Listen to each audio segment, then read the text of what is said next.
deceiver, who opened deceiver is our own heart. Jeremiah chapter 17 verse 9, it says, "The heart is deceitful above all things." Again, notice that this is in the superlative degree. Although we surely know this verse, but it is possible that we do not grasp the gravity of it. The heart is deceitful. The other two times that this word appears in the Old Testament, it is translated corrupted and polluted. So it is a word that should give us a clear indication what God thinks of our heart. Corrupted, polluted. One pastor says it is something foul in every sense and should be considered as something belonging to in the septic tank. Corrupted, polluted. Matthew 15:19 says, "From the heart come evil thoughts, murder, adultery, all sexual immorality, theft, lying, and slander." But did God create mankind with a deceitful and desperately wicked heart? No, He did not. God did not create the sinful carnal nature that we possess. In Genesis chapter 1 verse 26, God said, "Let us make man in our image after our likeness." Man is God's highest creation. The Lord created the rest of His creation by His spoken word, but He made and formed man with His own hands. He breathed the breath of life into man. Genesis chapter 1 verse 31, it says, "God saw that everything He had made was very good." So man was created in a very good state at that point. So here we see so clearly that man was not created with a deceitful and wicked heart. However, we know the rest of the story. Eve was deceived. Sometimes, when I'm reading these verses in Genesis, I find myself, wanting to shout to Adam and Eve, "Don't do it! Don't take the enemy's bait!" But they did. And we quickly see the results of their failure. And we all inherited this sin from Adam and Eve, the old self or the old man. This is the sinful nature we are conceived in and born with. So while we are forgiven, we still abide in the old flesh, which has the remains of the sinful nature within it.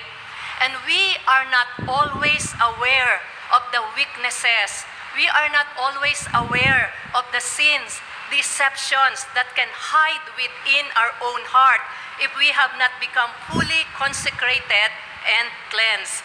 So, deception can come from within. And the internal areas of deceptions are our greatest danger. This is that any carnal, sinful areas of our heart can lead us towards believing and following after outward deceptions. So what deceives us? Number one, Obadiah chapter 1 verse 3, it says, "The pride of your heart has deceived you." The pride of your heart has deceived you. So we see in this verse the power of pride. And what is the power of pride? It is its ability to deceive. Pride dangerously distorts the discernment of the proud person. The pride of your heart has deceived you. Primarily, it is speaking about the pride of the Edomites. However, it deals with the oldest sin, way back to the rebellion in heaven. Ezekiel had a revelation concerning the pride of Lucifer. In Ezekiel 28 verse 17, "Your heart was filled with pride." And God had already given Lucifer extraordinary beauty and wisdom. Ezekiel 28:12-15, it was discussed that Lucifer was in the garden of God, His clothing was adorned with every precious stone. Lucifer was ordained. He was anointed. He was the one who led worship in heaven, and he had access to the holy mountain of God. You know, with all the favor he received, I'm sure we will all say, sana all. He had everything he could hope for, but he wanted more. Lucifer was not satisfied with all those blessings. He then wanted to receive worship that was belonged to God alone. Lucifer wanted to be unequal. Lucifer wanted to be unexcelled. He desired to be the King of Kings. He desired to be the Lord of Lords. And when God denied him of his prideful desire, he sought to turn all of heaven against God, and he succeeded with 1/3 of the angels. So pride is Lucifer's downfall.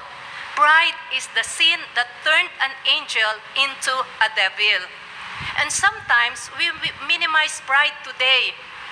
We say adultery, immorality, homosexuality are worse sins, and they are. We say greediness and wrath are awful, and they are indeed awful. But pride is the seed of all sin, and from it all other sins arise. So it is at the bottom of great iniquity. Pride can make us independent and rebellious as we deceive ourselves into thinking that we deserve better than what we have given. Pride is self-deceit. And what lies in the middle of pride? It is the letter I.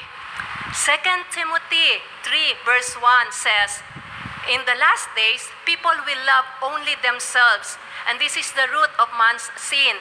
I, me, my, mine, myself. But come to think of it, when Jesus Christ came in this world, he said, I have come to do the will of God. Not my will, but yours be done.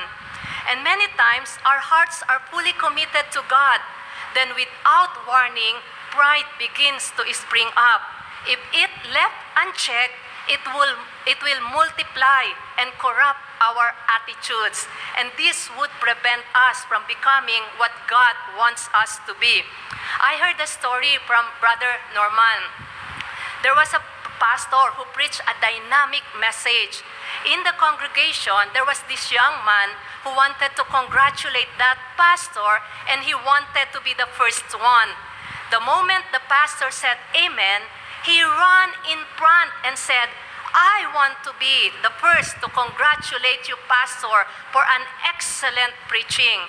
And the pastor said, thank you, but you are not the first one. Thank you, but you are not the first one. And the young man said, well, I didn't see anyone. I'm the one. I'm the first one. And the pastor said, no, because Satan already congratulated me. So pride has many faces of which we need to be careful and discerning. And if we open our hearts to it, even a small one, the enemy will rush to enter. Pride invites deception. It opens the door to deception. And deception thrives in a proud heart. Years ago, a friend of mine stepped down in the ministry because of some misdeeds. He put himself in trouble because pride crept in his heart. Knowing my pastor's friend's situation, it gave me the fear of the Lord because that could happen to me. You know, the danger in the ministry and in life itself is to look, at what we think we have accomplished. We read in 1 Samuel 15:12 that Samuel is looking for Saul, but Saul is out setting up a monument for himself. And so Saul was quite pleased with himself. The years, the victories, the honor of the throne, those things revealed the pride in Saul's heart.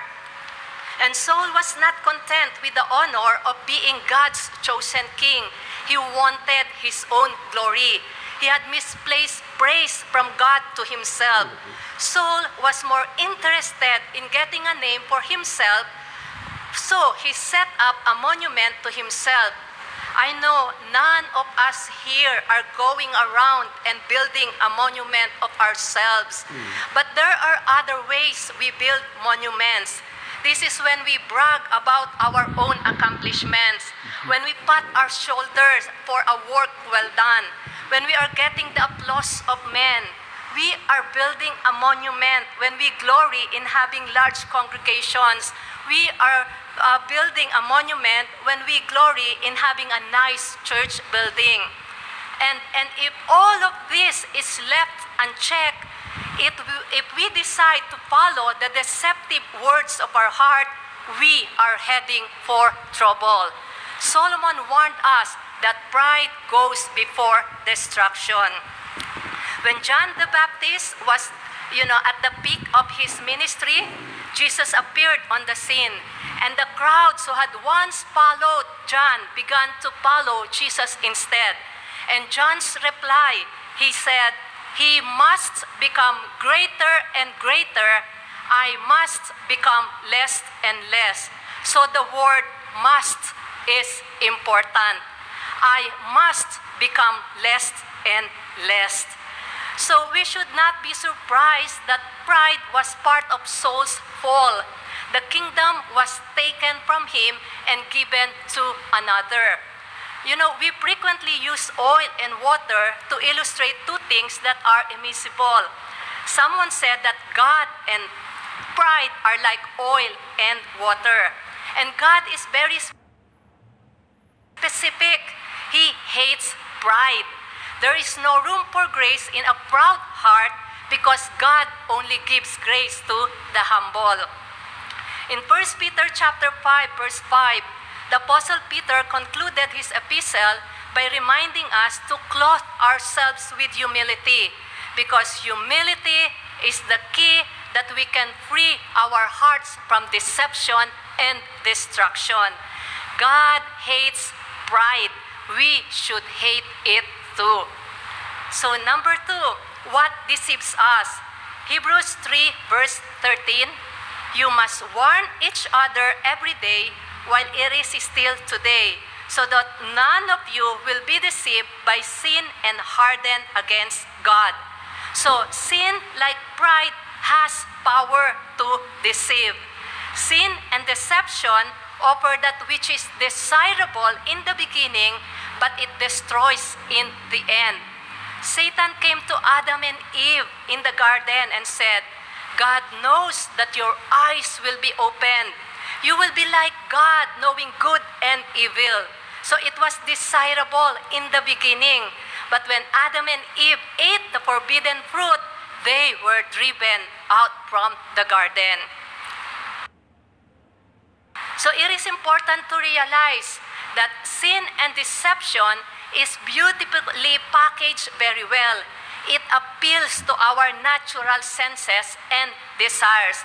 It is not going to be packaged which says, "Danger, do not open." No. Instead, it makes things look so good. So sin and deception are illustrated tragically by Samson. Samson has a good start. His name means sunlight. He has a special calling, a specific calling.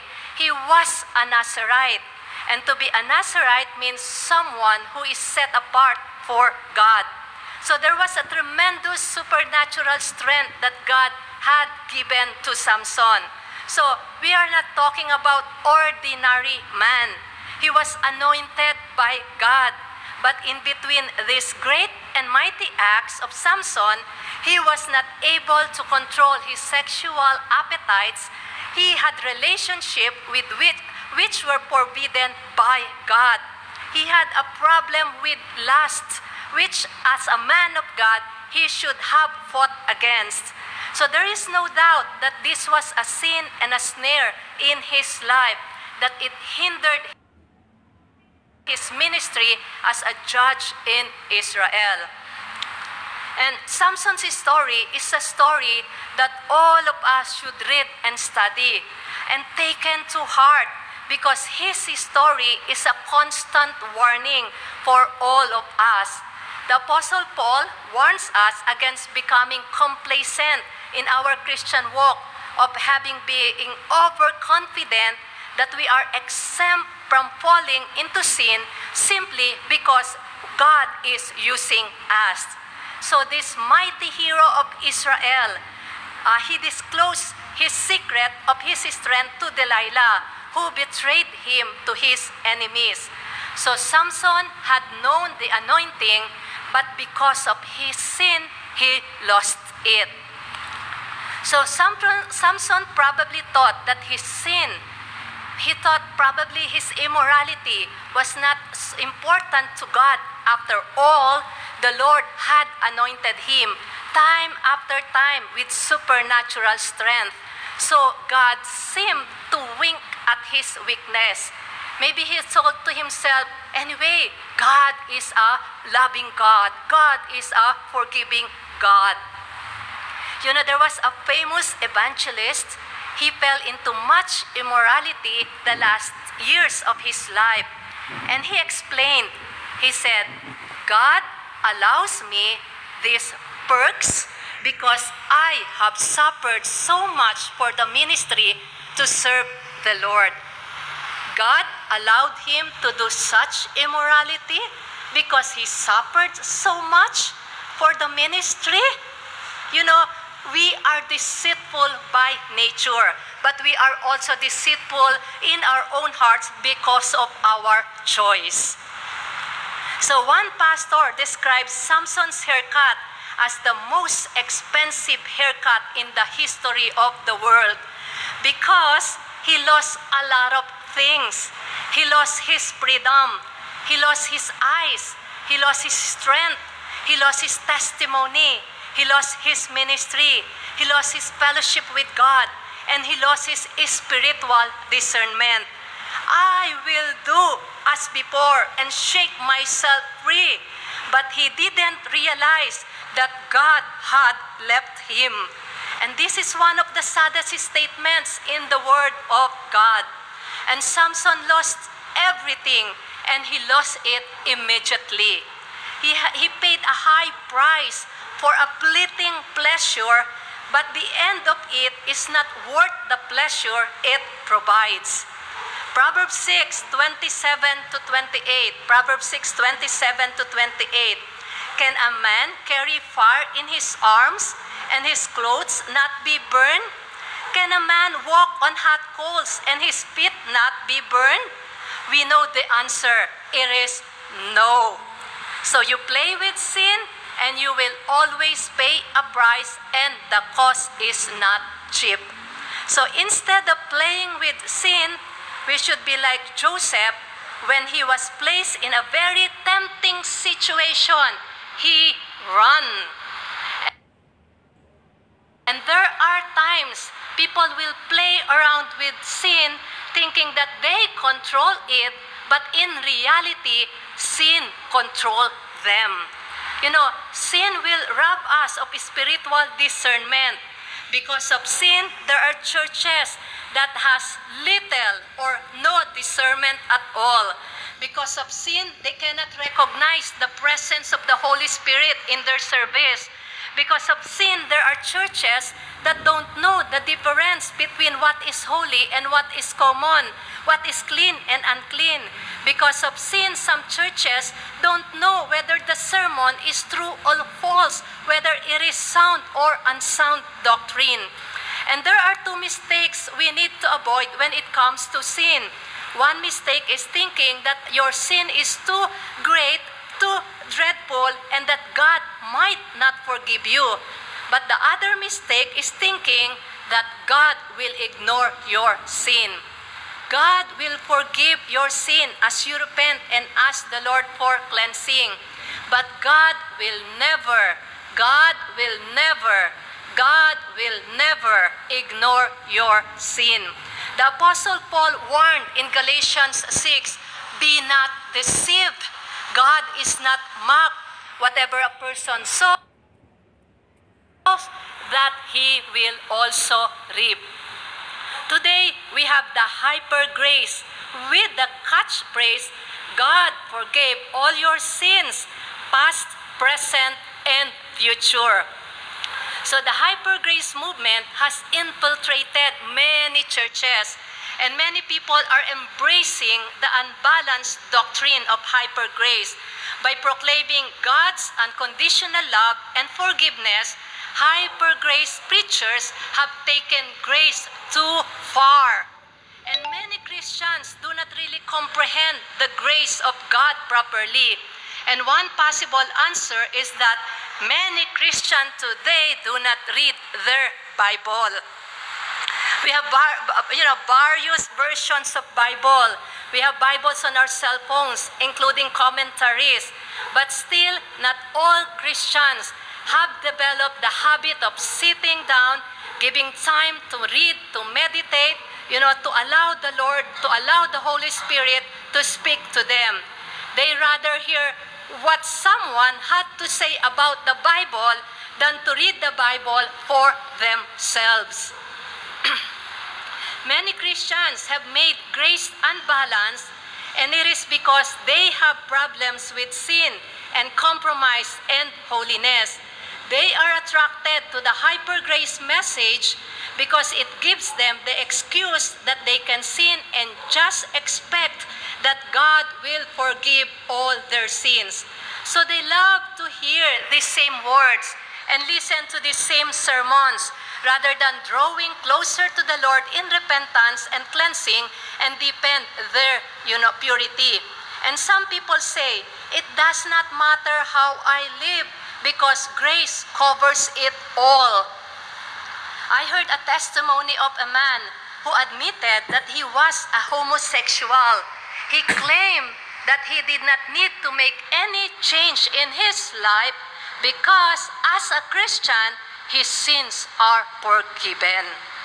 So today, there are now churches who allow partying, drinking alcohol. People are allowed to preach. People are allowed to teach and to be in the ministries at the same time living in immoral lives. Grace is twisted, and it is beyond recognition to what the Lord Jesus Christ, Paul, Peter, and John, and other disciples are teaching. Have you ever had someone misinterpret you? Have you ever had someone misinterpret you? And in frustration, you say, that's not what I meant. Well, I wonder how often the writers of the Bible have said this. That's not what I meant. So we need to rightly divide the word of truth. 2 Timothy chapter 2, verse 15. The hyper grace teaching is out of proportion to the rest of the scripture. One scripture that they usually quote is from Hebrews chapter 10, verse 17, where it says, I will never again remember their sins and lawless deeds. And that's true. God said, I will never again remember their sins and lawless deeds. And they are using that. But if you continue reading the book of Hebrews, chapter 10, verse 26 said, if we deliberately continue sinning after we have received the knowledge of the truth, there is no longer any sacrifice that will cover these sins. So what about that? So the hyper grace is a mixture of truth and error. There are way too many verses in the scripture that they are using and using it wrongly. It is deception because it rejects many scriptures that exhorts us to holiness. But Jesus was full of both grace and truth. In John chapter 1, verse 14, so we have to be careful to include in our teaching and preaching the whole counsel of God so that we feed the flock a balanced diet and not just to make our congregation to feel good on our messages. I can only plead with those who are caught up in this hyper grace doctrine to re-examine their teaching in the light of the scripture.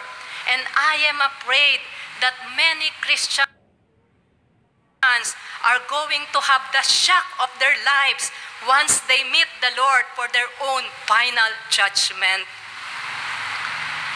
What deceives us? Number 3.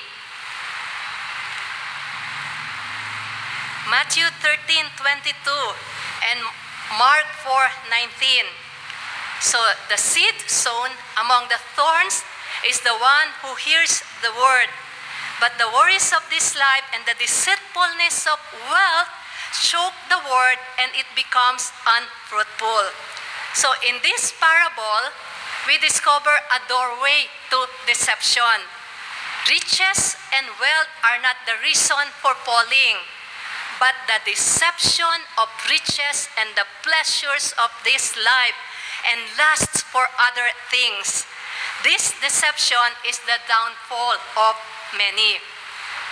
While there are many different versions of the prosperity gospel today, they all have similar characteristics. The prosperity theology tells us that we can use the power of faith to get what we want. I remember the first time I ever heard the teaching of the prosperity gospel, and it sounded appealing.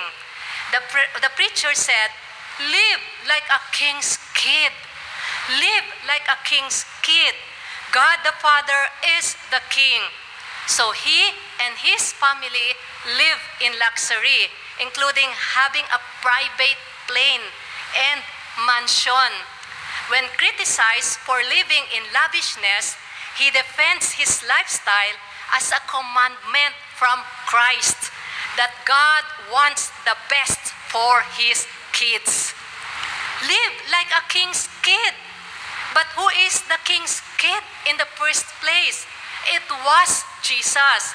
And Jesus lived exactly the opposite of what is meant by that phrase today. Jesus was born in lowly Bethlehem, raised in despised Nazareth, came from a poor family that offered 2 doves because they cannot afford a lamb. So those attending hyper-faith churches only hear positive messages on health, wealth, and prosperity, and how to succeed in life. Although I agree, I teach on these topics, but we have to be very careful. Sadly, the prosperity gospel promotes covetousness and greed. Greed is not a financial issue. It is a heart issue, according to Andy Stanley. Greed is not a financial issue. It is a heart issue. And Jude 11 records the error of Balaam. You know, Balaam is notorious of his greed. His greed deceived him. So Balaam's story is found in the book of Numbers. He was one of the prophets at that time. In Numbers 22 to 24, so we find that Israel was camped out in the plain of Moab near the end of their 40 years of wandering in the wilderness. Balak, the king of Moab, came to Balaam to curse Israel so Moab could defeat Israel. So Balaam took the time to ask God what to do. And God instructed Balaam to tell the men not to go with them and not to put a curse on the Israelites because they are blessed. And Balaam listened. So it seems that Balaam was a godly man. However, the king sent his men back, to Balaam for a second time. This time with more money. So Balaam refused again. It looks like Balaam is following God. But Balaam's answer in Numbers 22 verses 18 to 19 is very intriguing. Because first, he said, Balaam tells the man that a palace filled with silver and gold would not change his mind. Balaam said, I would do now, I would not do anything against the will of the Lord my God. But Numbers 22 verse 19, the next verse, he said, but stay here one more night, and I will see if the Lord has anything else to say to me. It's very intriguing, right? This is odd. There is no question as to what God's will for Balaam. But Balaam said, I will see if the Lord has anything to say to me. What more God need to say to Balaam besides no? Because he already said so. So why would Balaam think that God may have some further word? Or why would Balaam think that, the Lord might change his mind? Or perhaps Balaam is hoping that the Lord will change his mind, because the money which Balak offered was too much for Balaam to turn down. God told Balaam the first time that he is not to go with this man. However, this time, Balaam is permitted to go, but he was instructed to say or do, only what the Lord tells him to say or do. So God appears to be changing his mind here. Why would God allow Balaam to go? And yet, it says that God became very angry to Balaam. Didn't God permit Balaam? Why is he angry? Well, this can only mean that God was seeing Balaam's heart. And God is seeing Balaam's hearts that are not right with God. He is seeing the mixed motives. God is seeing Balaam's greediness. God is seeing his desire for gain. And Peter wrote that and pointed out that Balaam's way was greed. 2 Peter chapter 2, verses 15 to 16. So I will repeat that. God was seeing Balaam's heart, and he is seeing Balaam's heart was not right with God. He is seeing the mixed motives. God is seeing Balaam's greediness and his desire for gain. And we know the rest of the story. In this account, the voice of God comes through a donkey to convict Balaam, how he was deceived because of his desire for money. Balaam does not see the angel of the Lord, but his donkey does. The donkey sees the angel of the Lord standing in the road with a drawn sword in his hand. So the donkey has more spiritual discernment than Balaam. He was able to see, the Lord standing in the angel of the Lord standing in the road. The donkey speaks of Balaam and rebuke him for his sin. So the donkey is better, is a better prophet than Balaam. So Balaam's doctrine was corrupted over time. We can read in Revelation chapter 2, verse 14. In a message to the church of Pergamos, the Lord said, I have a few complaints against you. You tolerate some among you whose teaching is like that of Balaam. So in the end, Balaam repeatedly did not follow God's warning until he was finally killed by the sword, just as the angel had warned him about the sword of judgment when his donkey rescued him by not going forward. Many good people have gone away from the path of faith and truth over the issue of money, the pleasure of this life, and lust for other things. Last night's prophecy, it says that the spirit of Balaam is drawing the people of the Lord away from God. The spirit of Balaam is drawing the people of the Lord away from him. So in closing, deceptions will increase in these last days. And it is of the highest importance that we ask the Lord to cleanse us from any wrong, secret things in our hearts that could lead us away from the truth, to believe in these many deceptions. The outer deceptions will not be able to lead us astray if our inner deceptions and sins have already been dealt with. Let me read again Jeremiah 17, verse 9. It says, "The heart is deceitful above all things and desperately wicked. Who can know it?" So the question which is asked is answered in the next verse. Jeremiah 17, verse 10, where it says, "I, the Lord, search all hearts and examine secret motives." So we must come to the Lord and allow Him to deal with our sins and our temptations. Let the searchlight penetrate the darkness, of our hearts and reveals if there is any hidden sin, anything that comes between God and us, anything that grieves God, anything that grieves the Holy Spirit. We must be honest about our weaknesses. We must be honest about the sin in our heart and realize that God alone can change it. There was a time in my life when there was a real weakness and a struggle in my heart. And the Lord chose to expose my heart. And He wants me to see the condition of my own heart. So in a vision, He showed me my heart, and a hand were holding it. And I asked Him, "Lord, whose hand is that? Because it's really a scary hand." So I said, wow, maybe this is Satan's hand attacking me. And I started to rebuke it. And I was shocked when the Lord spoke to me. He said, "Seth, it is your hand."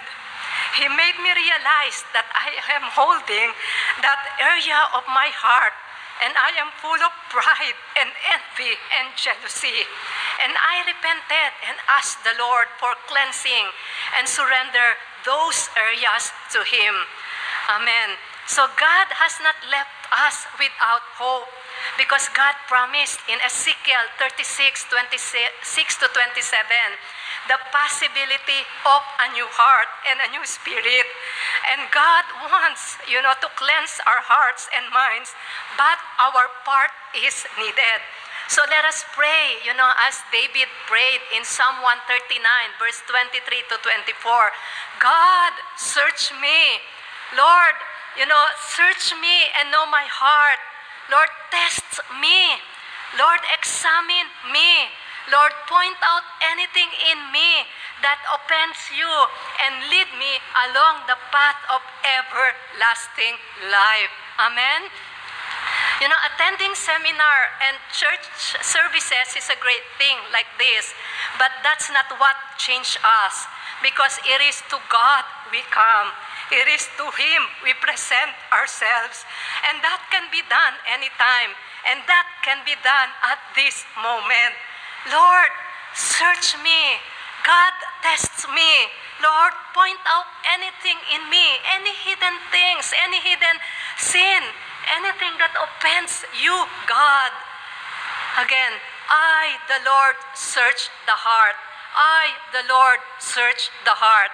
And I believe tonight He is saying, right now, "My son, give me your heart.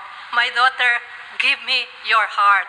And let us respond by allowing the Lord to work deep in our hearts. Amen? Amen and amen, and thank you.